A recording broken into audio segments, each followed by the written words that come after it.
consistent and posting. Um, as you can see from all the other titles, this is all being done in one take, no cuts for the most part, unless I really, really need to, and no script. I'm improvising everything and just kind of going, straight, just going like I'm just diving in. So please excuse the, imperfections and the inconsistencies. But I am just trying to post as much as I can. Um, I'm sorry, I look like shit. I know I look a little rough. Um, I wasn't really feeling well. I'm currently recording this around 2 a.m. And I just had a lot on my mind, and I was like, fuck it, let me just, instead of laying in bed, letting my thoughts, you know, fucking, no, no, just, instead of letting my thoughts just linger, I'd rather, express myself via something creative. So here we are. Here we are. Here we are. Here we are. Here we are. Something creative. Today we will be reading poetry. I actually want to say one of my own poems. I used to write poems, not so much anymore, but I wrote one, I believe, last year, and it's something that really stuck with me. So, without further ado, let's get into it. Yes, it's on my phone, so let me pull it out real quick. Relax, relax. I have the rain sound in the background. It's on my TV. I don't know how well you can hear this, but I hope it's relaxing.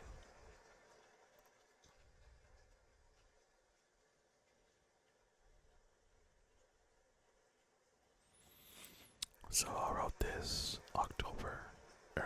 early October of last year. The poem is called It Follows. It follows, it follows, it follows. Ready? Okay. It follows the fighting spirit, the heart, and good intention. It follows the hunger, the drive, and determination for better. It follows. Everything follows. The anger, the drama, the stress. It follows. The depression, the stubbornness, and exhaustion. It follows. Just like the correlation between moon and darkness and its rain after the light of sun. It follows. You run, and like the shadows, it follows. The constant battle and struggles, it follows. Just like the punishing thunder after lightning strikes, it follows. Even at the hush of night, where I close my eyes and dream, there it is. It.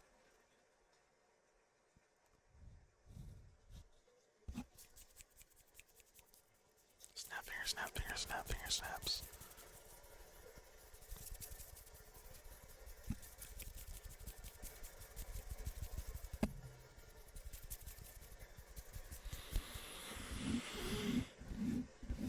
Now, I don't really remember what was the reason for that poem, honestly. I don't remember what was happening at the time. Based on the poem, though, I'm assuming it has to do with generational trauma, and kind of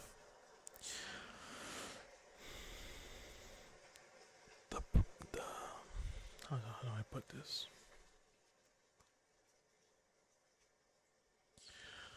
The pros and cons of your parents' teaching. So the way you grew up in your childhood, it being both the ambition of your parents or the hardworking characteristics of your parents, but also it as in the trauma, the stresses, the mentality that can be negative as well. So as obviously you know, I repeated "it follows" throughout the whole poem to kind of signify the daunting like feeling, overwhelming feeling of that pressure, or um, like it's like a cloud that follows with you. And like I said, it could be good and bad. You know, the good thing is for my parents specifically, like they were both hard workers. You know, working multiple jobs at times, and always did what they could to provide for the family. You know, but on the flip side of that is like what comes with that is stress, whether it be over bills, rent, whatever the case may be. You know, their own traumas and stuff. If you hear background noise, it's my sibling. I think he's on the phone with somebody. Um, but yeah. So the repetition of that phrase "it follows," it kind of gives the feeling of heaviness, of like it's the persistence of both good and bad that comes with how you're raised. I'm gonna read it one more time, but in a soft-spoken voice. Here we go. It follows the fighting spirit, the heart, and good intention. It follows the hunger, the drive, and determination for better. It follows, everything follows, the anger, the trauma, the stress. It follows the depression, the stubbornness, and exhaustion. And it follows, just like the correlation between moon and darkness and its rain after the light of sun. It follows, you run, and like the shadow.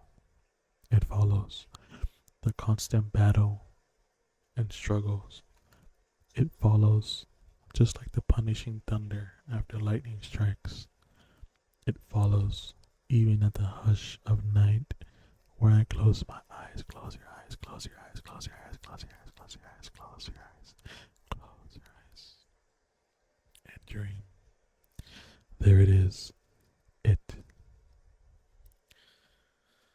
Also, the reason why I kind of left it off on a cliffhanger like that is because since I'm using this, I'm not a poet.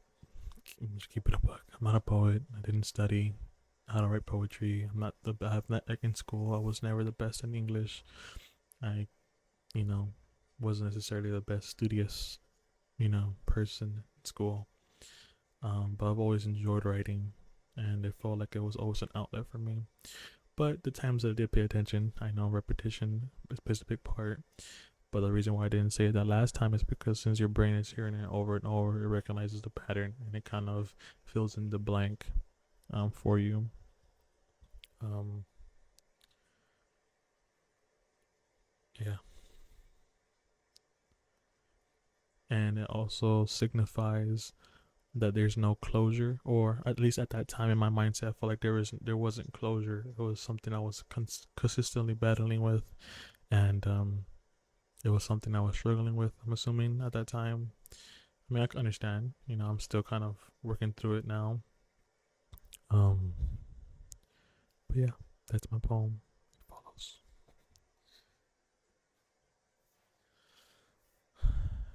Now, in the spirit of poetry, we got a poetry book right here. Um, I believe I got this in middle school. I think one of my teachers gave me this. So we're gonna read a couple pages of different poems. It's called "The Wasteland and Other Poems" by T.S. Eliot.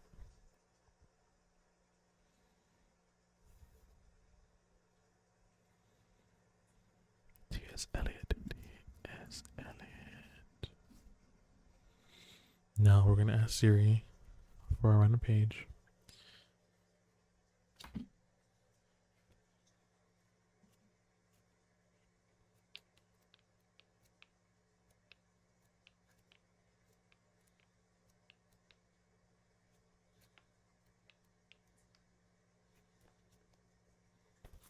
Sorry, I'm just trying to find the last page so I know where to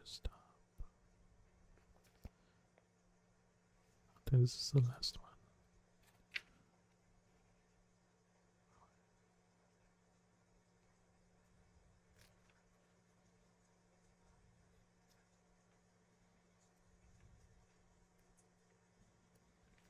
Yeah, I think this is the end notes.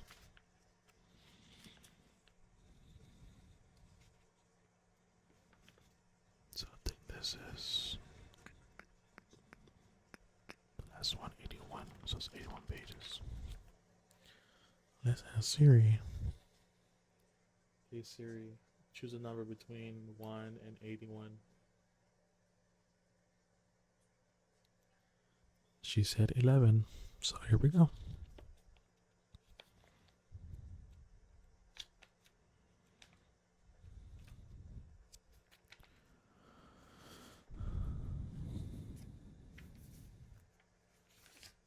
Okay, this is a pretty long poem, actually. Yeah, it is. It's like a couple pages. It's called The Love Song of J. Alfred Prufrock.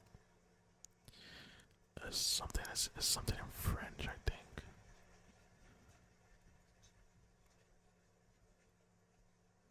I don't think it's Italian. Se eu credesse minha risposta fosse a persona che mi tornasse al mondo. Questa via mi staria senza vivo fosse, ma persio scempiami di questo fondo non torno vivo. Alcun sionto il vero, senza tema di infamia ti rispondo. I don't know what the fuck that means. I mean, I speak Spanish, so I can probably figure out some words, but I don't fucking know. Ready?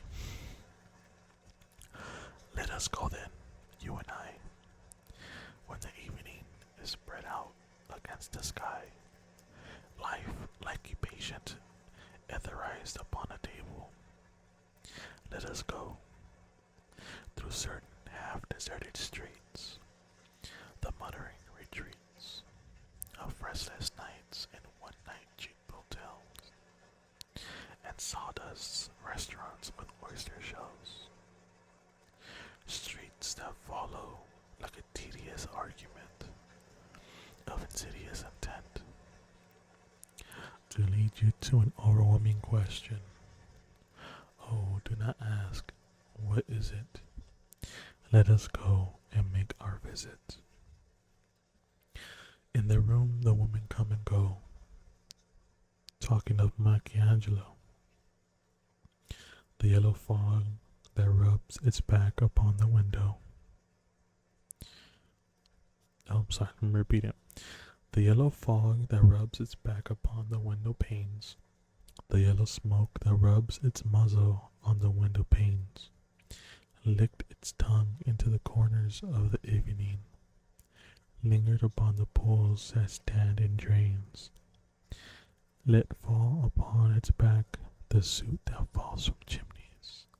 Slipped by terrace, made a sudden leap, and seeing that it was soft October night, curled once about the house and fell asleep. And indeed there will be time for the yellow smoke that slides along the street, rubbing its back upon the window panes. There will be time to prepare a face to meet the faces that you meet. There will be time to murder and create. A time for all the works and days of hands that left and dropped the question on your plate. Time for you and time for me, and time yet 100 indecisions, and for 100 visions and revisions before the taking of a toast in tea. In the room the women come and go, talking of Michelangelo. And indeed there will be time to wonder, do I dare, and do I dare? Time to turn back and descend the stair, with a bald spot in the middle of my hair. They will say, how's his hair is growing thin? My pointing firmly to the chin. My necktie, rich and modest, but asserted by a simple pin. They will say, but how his arms and legs are thin. Do I dare disturb the universe? In a minute there is time for decisions and revisions which a minute will reverse.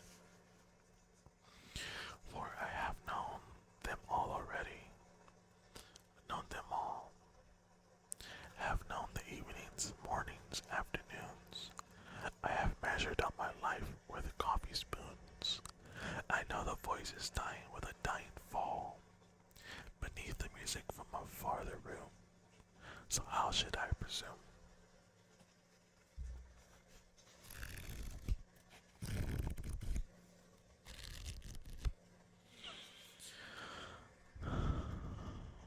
And all I have known the eyes already, known them all.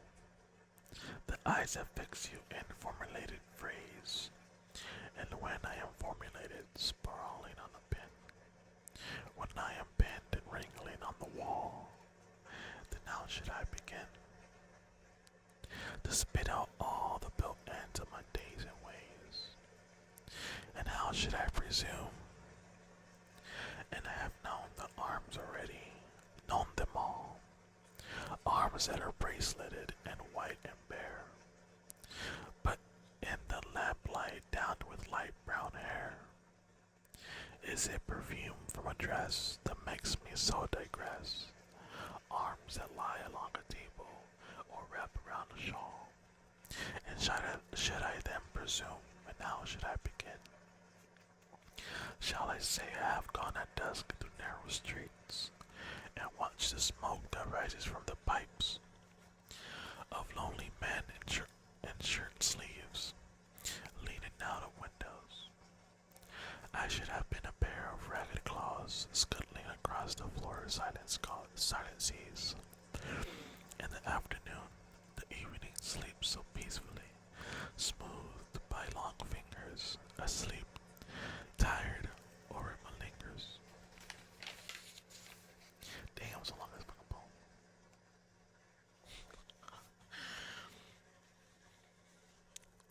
Stretched on the floor, here beside you and me, should I, after tea and cakes and ices, have the strength to force the movement to its crisis?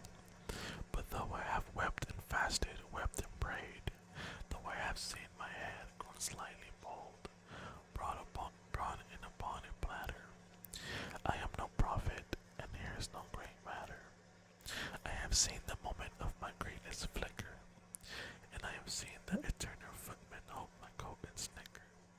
And in short, I was afraid, and would it have been worth it after all?